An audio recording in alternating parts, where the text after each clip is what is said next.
everyone. Welcome to the Blissful Living Podcast. I am Rochel Marie-Lawson, the queen of feeling fabulous, and I have an amazing show for you today.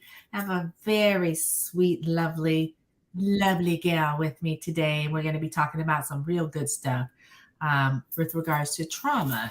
And so, as I like to say, please take this time to find a nice place to sit, get something to write with, a pad, a paper, pencil, pen, your favorite beverage. Tell the family to give you some time for a little bit and just really enjoy the moment that we are going to share with you with regards to our conversation. And if you are not a subscriber to the show, please subscribe to the show.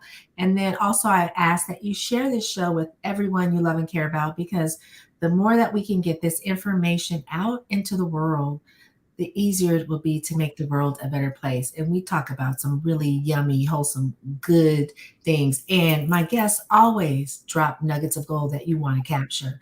So while you're doing that, let me take care of some business. I want to thank our first sponsor, Blissful Living for You, at Blissful Living, the number 4, the letter U.com. They focus on helping you to unlock your bliss by balancing the pillars of wellness, wisdom, and wealth so that you can have and live the life of your dreams.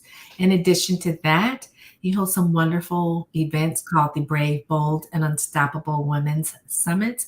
And if you are a brave, bold, and unstoppable woman, then you need to be in the house at their events. If you want to be a brave, bold, and unstoppable woman, you need to be in the house at their events. And if you're feeling apologetic for being a brave, bold, and unstoppable woman, you still need to be in the house at their events. So check out Blissful Living for You at Blissful Living, the number 4, the letter U.com, or you can go directly to the event site, which is www.unstoppable-womens-summit.com. And the other sponsor I want to thank is All Day Cable Incorporated, a telecommunications installation company that is woman-owned, minority-owned, located in the heart of Silicon Valley. They focus on small, medium, and large corporations, helping them to have the absolute most essential, effective network distribution so that when you go out to reach and connect with your customers, you're able to do that and make that connection right the first time. They specialize in voice, data, fiber optic cabling, wireless access points, modems, routers, audio, video speakers, monitors, whatever you need, they have it and they can install it for you professionally, efficiently, and within the time scope that you need. So check out All Day Cable Inc. at alldaycableinc.com. So now you've had some time to gather your information as far as your little notepad and your something to write with, your favorite beverage and your place to sit, and tell the family to give you a few moments, because I'm bringing it to you with my guest, who is an amazing, amazing lady. She is Dr. Toni Warner. And let me tell you about Dr. Toni Warner. She is a licensed and seasoned brain spotting certified psychotherapist, which is a big word. And I know it's scary to some of y'all because you're like, oh, she's going to be analyzing me. I'm probably thinking she's going to be analyzing me too. I don't care, because she's fabulous. Success strategist and leadership mentor, passionate educator, dynamic speaker, best-selling author, and devoted mom of 4. And her baby, I fell in love with her baby. When I saw that baby, I just fell in love with that baby.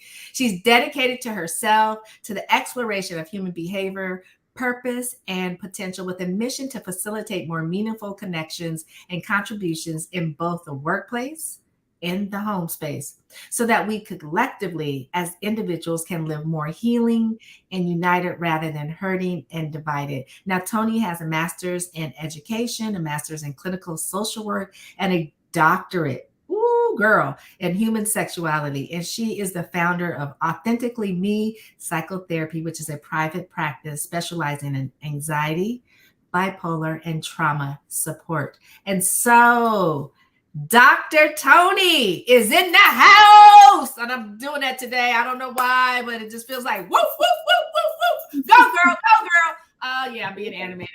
A little off, too much water today. How are you, Dr. Toni? Oh, I'm so glad to be here. You know, Rochel, when you and I met, and it wasn't that long ago, we just had such an authentic conversation, and that just speaks to my soul. So I'm really excited to be here just to have a conversation with you. And I know that there's going to be so much that others going to benefit from this conversation we had today. I agree. And you know what, you guys? I'm looking at this beautiful girl because I told you I fell in love with the baby. And I've only saw the baby, the baby, the baby. I love that baby. She just was just a beautiful baby. But I'm like, you know what, Tony, Dr. Tony, you actually look like you could be my child. So I'm just going to adopt you today. Not from your parents, but you got a second or third or fourth or fifth mama, you know what I mean? And then that little baby, oh my goodness, the little baby got I'm going to be her auntie, not a grandma. I'm going to be her auntie. So I want to just jump in and get real started right away with this beautiful conversation. How can high achievement be beneficial and incredibly harmful to us human beings? Wow. It's a hard one, isn't it? I think that probably folks that are listening in, many of them, because I know I certainly, fell into that category of being a high achiever, can understand, can resonate with this sense of feeling the pressure to do well, whether that is to do well as a parent, to perform well at work, to excel in your business, or if you're a student or whatever. If this does not discriminate, right? So the pressure to want to, I hesitate to use the word perfect because there is a lot of conversation around perfectionism, and perfectionism certainly can be one of the ways this manifests this conversation we're going to have around trauma and achievement. But if you feel like you don't tick all the boxes of perfectionism, or you don't tick all the boxes of this imposter syndrome piece, if you do tick all the boxes, you're definitely in the right place. But you don't have to tick all the boxes for that stuff to feel the pressure, right? To need to achieve. And there's nothing wrong with wanting to do well in life. Who doesn't want to feel successful? I mean, come on, right? Like, who doesn't want that? We all want that. Yeah. Right. But when that pressure becomes internalized to the point of it meaning something about our worth, about our sense of self, about our identity, and who we are really allowed to be in this world, it becomes so incredibly painful. And it's like that cat chasing the mouse kind of analogy. It's like going around and around, or the hamster on the wheel going around and around. It doesn't matter how much effort you put into trying to achieve. It doesn't matter how hard you work. And it doesn't even matter how many goals you do or don't hit. You could hit them all, you could hit none of them, and you'll still feel like you're going around and around and around, because you can't ever actually get to that point where that thing makes you feel better about you. It's never actually enough. Woo, you know what? You brought some stuff up for me because, I'm that person, type A, and a perfectionist. I mean, I've gotten much better over the years. I had a lot of practice, but it was like I would strive to be successful and I always want to be the best, and I think it probably is, it definitely stems from childhood stuff, right? Childhood trauma that was placed upon me that you don't even know is happening as a kid, right? But definitely want to be the best. And as soon as I would achieve a success, I'm on to the next thing. I wouldn't even sit with it. I didn't even recognize it. Other people would say, you're so successful. You've done everything you set out to do, you've accomplished.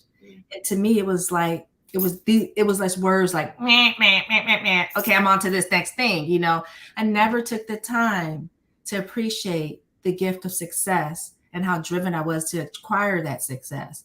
And so I could totally see how that could be very traumatizing to people, such as myself. When you have an epiphany about it, it's like, oh my gosh, I have had these successes and I never ever got to celebrate them, because as soon as I accomplished something, I was off to the next success. And so it became this constant being on the hamster wheel continually. And it was an awakening. When I had a moment, it was an awakening. And so when you said that, I'm like, woo, she must be talking to me because she who told her about me, because it's so true. But I know there's a millions of people out there that are caught in that, and they really don't stop and appreciate their successes, which can be very traumatic later on in life. And so I want to ask you, with regards to this success and this being on this hamster wheel of accomplishing success but not recognizing and holding in that grace for yourself for the successes you've accomplished, what ways does this trauma show up in high achievers' lives, such as myself? Well, when I was younger, I never really felt like there was a place for me for many reasons, which we wouldn't have time to go into today, but for many reasons, which many people can probably relate to. Although when you're in it, you feel alone and you don't feel like anybody can relate to you. And so unknowingly, I learned that if I could do for other people, or if I could work really hard to prove myself, then for a short period of time, I felt wanted, or at least of benefit, right? Of value in some way. And so ultimately, what led to patterns in my life of me working really hard, pushing myself really hard, having codependent relationships without realizing it. And so I did achieve all my, air quotes, right, lofty goals. By the time I was 30, I had my third child. I had earned my doctorate, owned my own home, owned my own car, had gotten married, what many people call the American dream. And I wasn't fulfilled. And so one of the things that you'll notice is that, maybe you get a lot done. Maybe you don't, depends on where you fall on the spectrum. But if you're falling in this place of high achievement like you and I, Rochelle, you probably get a lot done, right? You've probably accomplished a lot. Go, very dependable, very reliable, right? Like it's often this sense of like, I got this, right? And that doesn't all have to be bad or wrong. But when we are doing that all of the time and we're not feeling a sense of fulfillment, something's off, right? Like something is off balance. And you may not feel a sense of fulfillment in maybe in your marriage or in your dating relationships, your intimate relationships. You may not feel a sense of fulfillment within yourself. You may not feel a sense of fulfillment as a parent or the role that you're taking on as a caregiver. You may not feel a sense of fulfillment in your educational career or your business career, right? And so where you're feeling the offness, where you're not feeling that sense of fulfillment, it's going to look different, a little bit different for each of us because we're all unique individuals. But that is a huge, huge, huge common denominator that I see and hear, and I myself felt, right? Is this sense of, I'm doing it. In fact, I've done it, but why am I not feeling fulfilled? Yeah. It's interesting when COVID happened, we saw a lot of stuff that came out with regards to people and their psyche. And you saw some people that were very successful, very, very successful, at least in our eyes, commit suicide. Mm-hmm. And you would think, like, how could this person commit suicide? They have wealth, they have notoriety, they have what appears to be a great business or whatever. Their life looks glamorous. Everybody will, who wouldn't want that? But I think what you just said speaks to the heart and soul.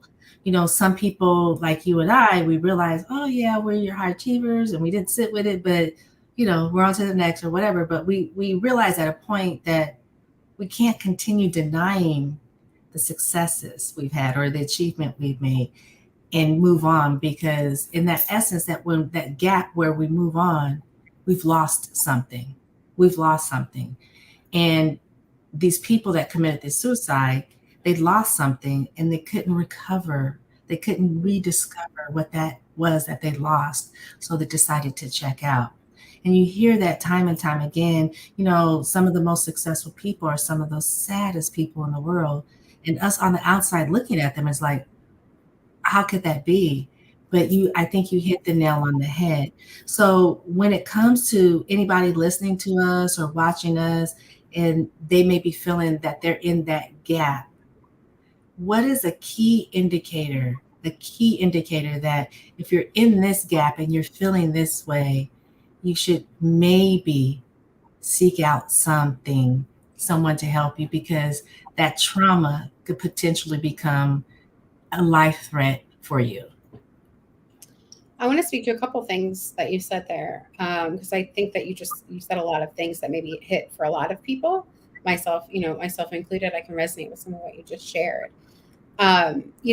One is that suicide rates are incredibly high amongst achievers. If you look at medical doctors, their statistics are high. Service providers such as myself, a psychotherapist, people in the helping professions, those rates are high. Also, adolescents, unfortunately, teenagers have a lot of pressure on themselves, and students that are feeling that pressure, that force to excel, right? And so there is absolutely that pressure there. I have so much passion about the need to redefine what success is, because our collective social definition of success being this outward picture perfect, financially up, like just crazy money out the wazoo, that's the form of success, like, is just BS. And I think we need to call BS on that. You can have financial success and not feel successful in your life. Exactly. That's just not how it works. Otherwise, we would be saying that, so what we're saying is success means that if financial success means all is good, right? You just need money and then your life is perfect. And we know that that is not the case. It just isn't. So when I was in college, I was up for a ton of awards. I had I have a ton of like accolades. I was involved in a ton of things. I was a residence assistant. I was blah, blah, blah, blah, the great GPA, all of this stuff. And I was 302'd. And for those that don't know what that means, in the state of Pennsylvania, it means you are required to stay in the hospital for a suicidal attempt. Right. And I wrote about that in the first book that I wrote, is a co-authored book. So I wrote one of the chapters, and I wrote a bit about my experience there. No one would have known. In fact, many people still don't know. Even like some people that knew me back then, they still don't know, because outwardly I looked really successful. I looked really put together. I looked like I had a really great life, and I was really, really good at things, and I was social, right? Like, but that is not success. Not if we're talking about success as a form of internal fulfillment and peace within ourselves, right? That is not success. I think we need to redefine that for ourselves. And so, I can't say that there's one particular thing that any of us can do as far as a cookie cutter formula or anything like that. But there are a few kind of overarching things that I think we can do. And one is to be willing to explore the parts of ourselves that we have maybe been hesitant to explore, which can be really hard. Girl, you're bringing up a can of worms right now. But if we've been avoiding it or numbing ourselves to it or pushing ourselves really hard away from it for whatever reason, like, there's probably a reason why. And listen, I'm not going to say that's bad or wrong, because it served you for some reason before, right? Whatever way you learned how to cope helped you get through whatever it was that you got through and get to where you're at now. So we don't need to make that bad or wrong. But what I will say is, if you're pushing yourself really hard and you're still not feeling fulfilled in various aspects of your life or within yourself, then maybe, right? Maybe this is the time to begin to say, what is it that I'm really wanting to avoid? Or what is it that I'm feeling numb to? I can't even feel it. Maybe I can't feel my emotions. Maybe I can't even get in touch with my body. Maybe I can't allow myself to get close intimately with someone else without putting up the defenses or without shutting down. Like, where is that in your life? Notice that. And then just begin to get curious about what am I worried about? What am I scared of? And that might not be something that some of us are able to do on our own right away. And that's okay too. There is a lot of benefit in being willing to ask for some support. That also can be hard. I love it. I was going to say. So if there's a person that is, out there watching, listening to us, and what we're saying is resonating with you, or it's resonating, the hardest thing to do is admit that you have and you need some help. You have an issue and you need some help in this capacity, particularly when on the outside, everybody looking at you sees, I want to be just like Dr. Tony. I want to be like Rochel Marie.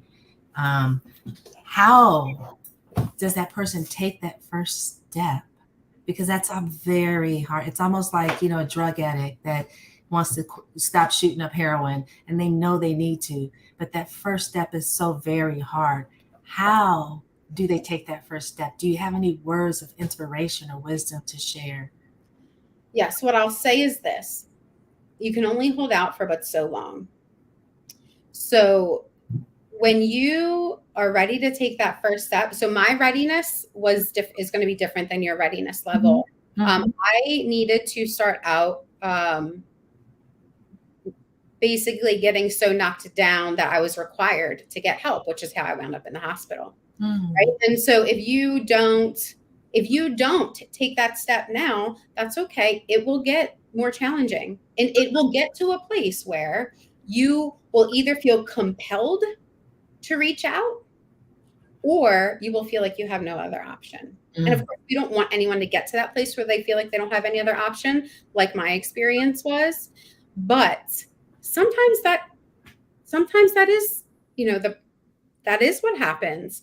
And I don't want anyone listening in to make themselves bad or wrong for whatever you are experiencing right now and wherever you are in your journey, which is why I'm choosing my words kind of uh, I got truthful, you. right? Yeah. Right. Because it's quite simply not going to look the same for each of us. And so if you're not sure, if you have a question mark right now, then maybe self-exploration is a good place to start. Like, so my book, The Reset, A High Achiever's Guide to Freedom and Fulfillment, it has prompts in there for you that allows you to personalize it, allows you to customize it so that it's not cookie cutter.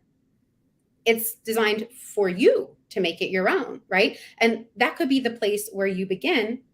And if not that one, then wherever you want to begin, but that could be a place for you to begin. And then you might get a specific nugget out of that. Like, I didn't realize that I am scared. I'm not scared. I am petrified of being judged by other people. And that's connected to a trauma, right? That I experienced, or trauma, or this, a really toxic relationship that I experienced during childhood, which by the way translates to trauma. But so I want to begin there. And now at least you have a beginning part of when I go to speak to a therapist or I go to speak to whatever professional I want to work with.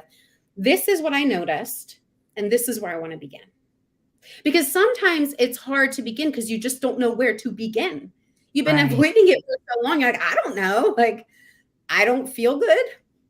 Or not, you're like, I don't know what to say. Right. So if you Mhm. begin with some exploration, it can maybe give you that bit of information that's just enough for you to say, oh, that's where I want to begin. Oh, that's where I'm curious about. Oh, that hurts.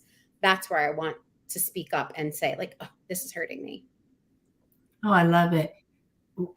Wow. I love it.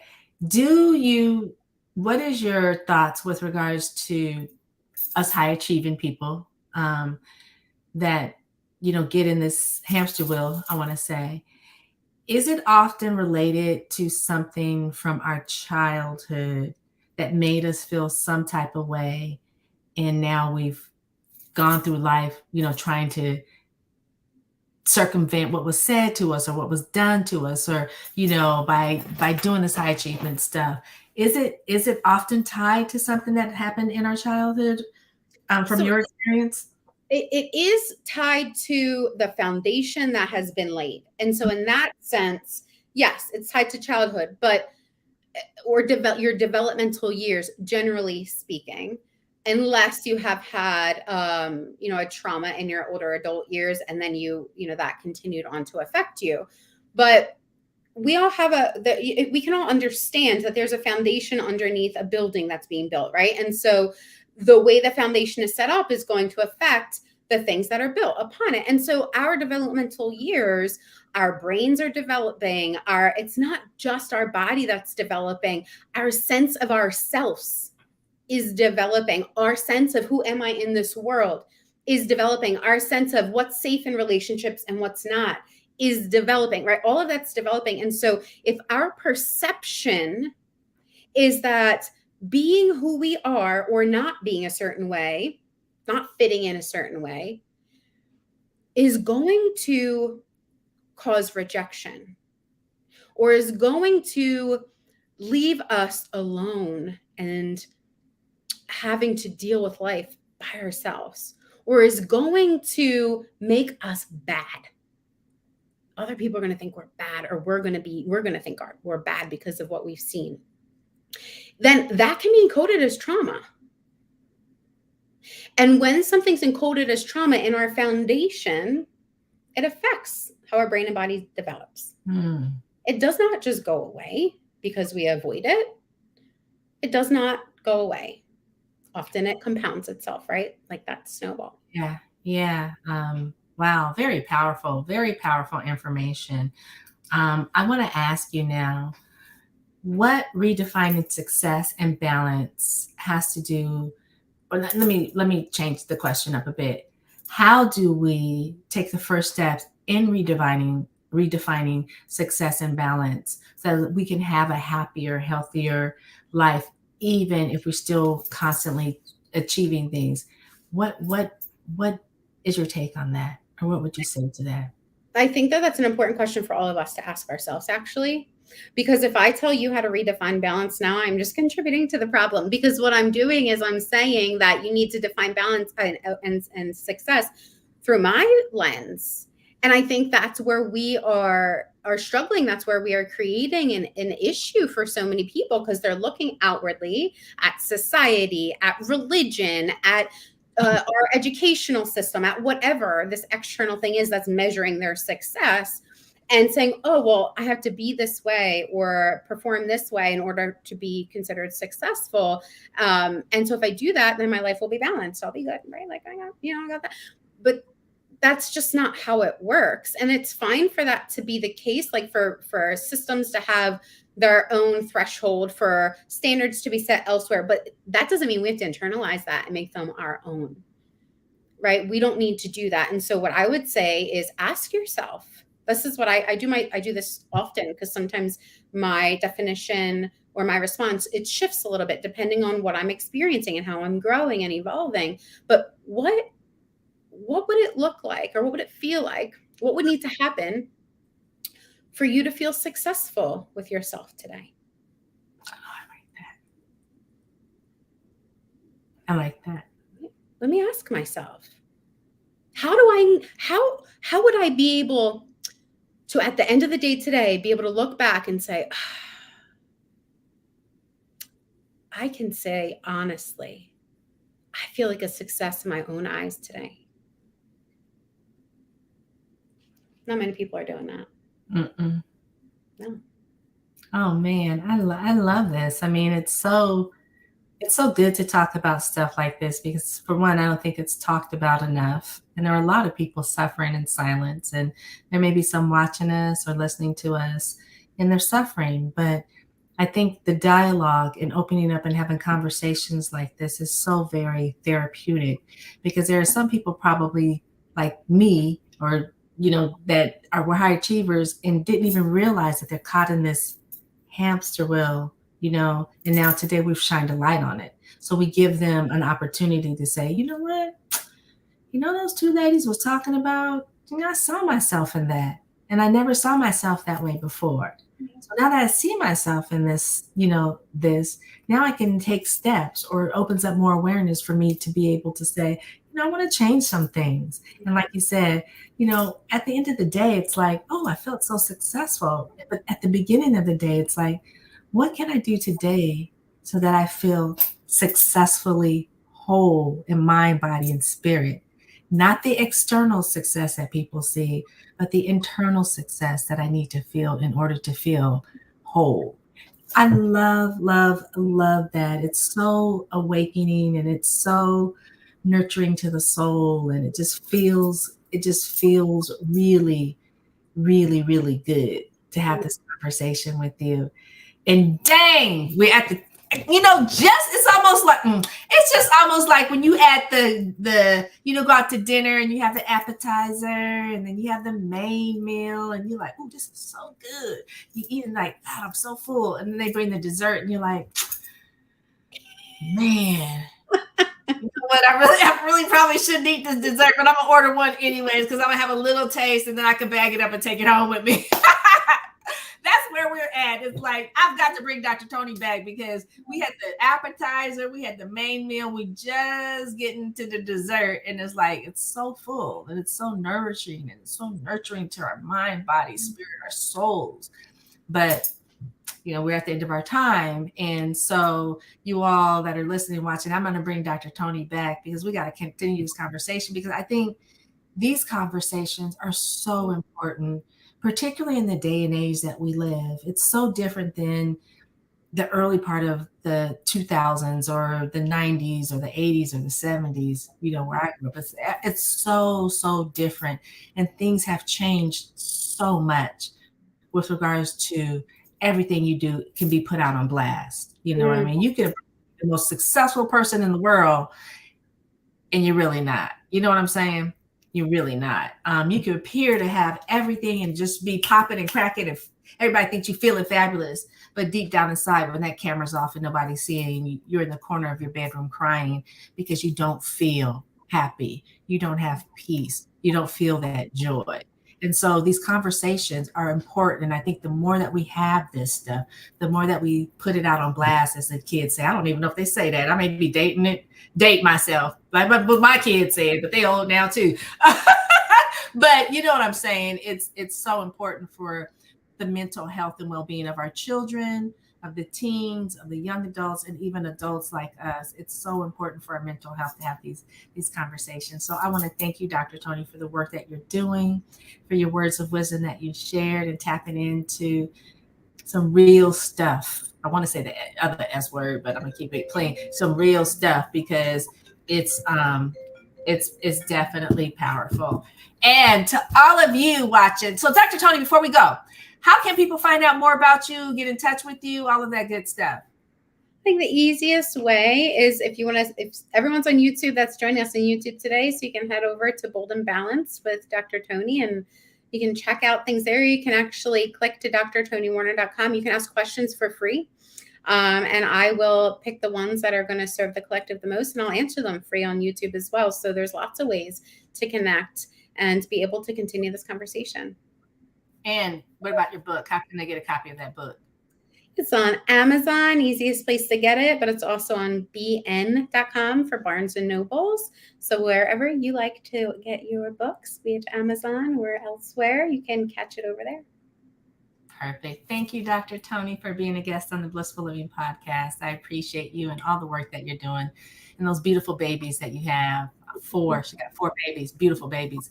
And to all of you, thank you for watching, listening, and enjoying I don't know if you enjoyed it, but hopefully you enjoyed our conversation. If you love this show, please subscribe to the show and share this show, particularly this show, with everyone you love and care about, because you have people in your life that need to hear what we talked about, and you may not know it, and they may not ever tell you, but by sharing this show, you may change the trajectory of their life to put them in a much better place. So please share this show with everyone. And I want to thank our sponsors, Blissful Living For You at blissfullivingforyou.com. Again, check out, if you're interested in being a brave, bold, and unstoppable woman summit attendee, check out how you can get access to that event. And to All Day Cable Incorporated, if you're looking for that great telecommunications installation company, they are your ticket.